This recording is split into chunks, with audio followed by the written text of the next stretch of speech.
It's my great pleasure now to introduce you to a person whose strong and compassionate leadership has moved Kentucky forward and has been pivotal to Kentucky's remarkable job growth and resilience in the face of a pandemic and repeated environmental emergencies.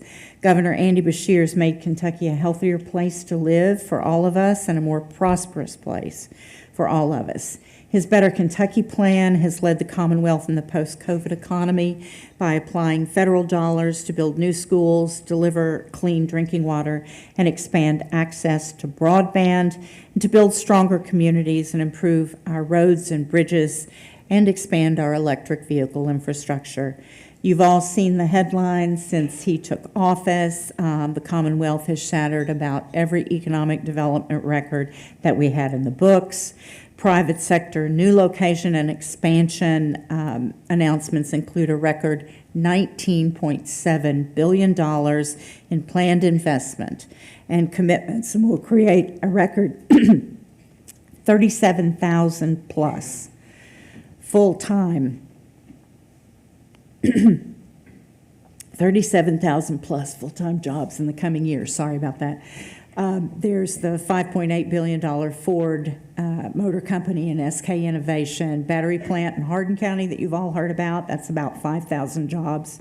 The $2 billion Envision AESC lithium-ion battery plant in Bowling Green. And just last month, he has announced that Ascend Elements, a producer of advanced sustainable battery materials made from recycled lithium-ion batteries, will invest more than $300 million in Christian County. Thank you so much.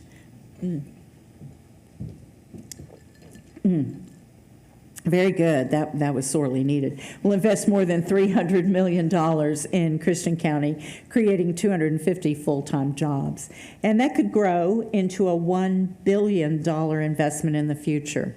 So I just want to say I'm very proud to be part of Team Kentucky and very proud to work for this governor. So ladies and gentlemen, please give your attention to Governor Andy Beshear. Oh, but before you give your attention to Governor Andy Beshear, there's one other thing I want to announce. I want to thank my staff who put this conference together. I need to give a shout out to all of these people who work very hard because it's not easy to pull all this together. Sandra Gardner, Jan Velez, John Mura, Robin Hartman, Carrie Johnson, Paulette Akers, Barry Mayfield, Amanda Lefevre, Jennifer Turner, Ashley Runyon, Brad Bowman, Kristen Delamarter, Lindsay Hirsch, and our Division of Waste Management's Recycled and Local Assistance Branch, who moved all the furniture.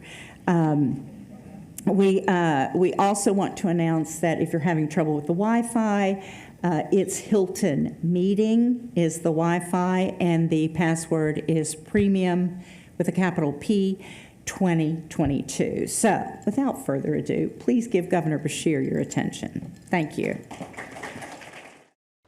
Hello, everyone. It's an honor to join you for this important conference.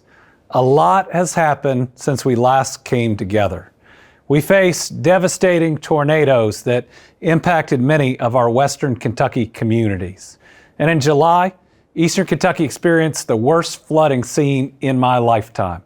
So many of our fellow Kentuckians have been displaced, with homes and businesses destroyed along with much of our infrastructure.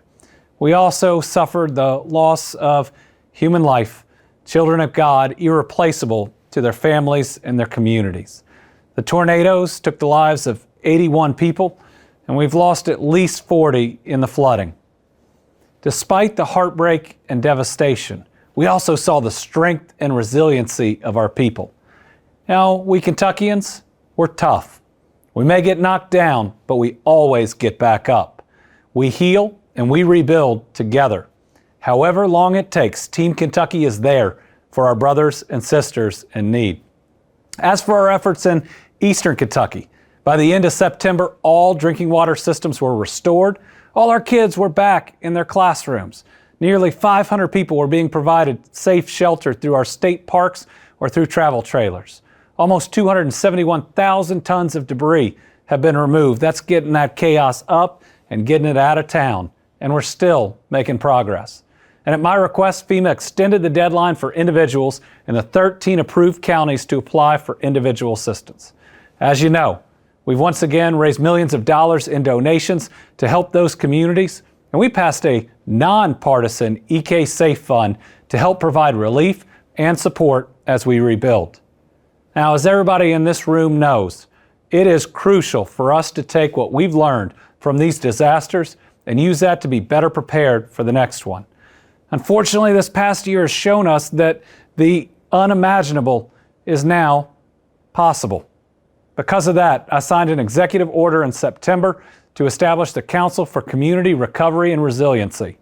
This group will consist of members from both state and federal agencies to provide leadership and guidance for recovery and resiliency in planning for our local communities. We must also continue prioritizing investing in our infrastructure. These investments are important for many reasons. A stronger, more modern infrastructure is less vulnerable in these types of disasters. These investments also help improve the quality of life for our people, and they can make local communities more attractive for companies looking to invest and create jobs.